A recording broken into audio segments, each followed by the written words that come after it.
Impersonation and RICO disclaimer. I am not a lawyer.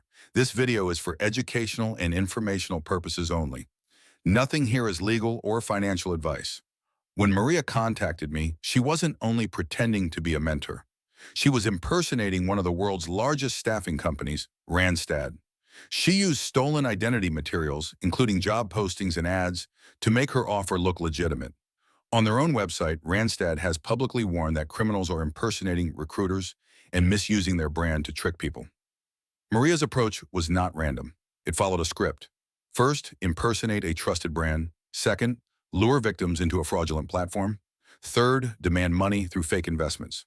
As part of this process, Maria introduced me to a mobile application connected to Intellisoft.rest. It looked polished and professional, with dashboards, balances, and features that created the illusion of a legitimate financial platform. This was not a simple scam link. It was an app designed to deceive, to build trust, and to trap victims in a system that appeared real. This shows the layered nature of the fraud. At the front end were recruiters like Maria.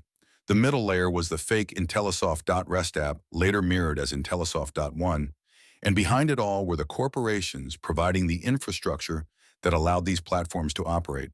AWS for hosting, NameSilo for domain registration, and Cloudflare for masking.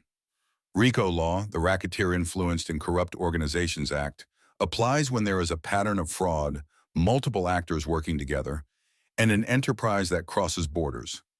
All three elements are present: recruiters like Maria, fraudulent platforms like Intellisoft.rest, and corporations that knowingly or negligently enabled their infrastructure. This is not one scammer. This is an enterprise. And that is why RICO applies. When Maria impersonated Randstad and introduced me to the Intellisoft.rest app, she was not acting alone.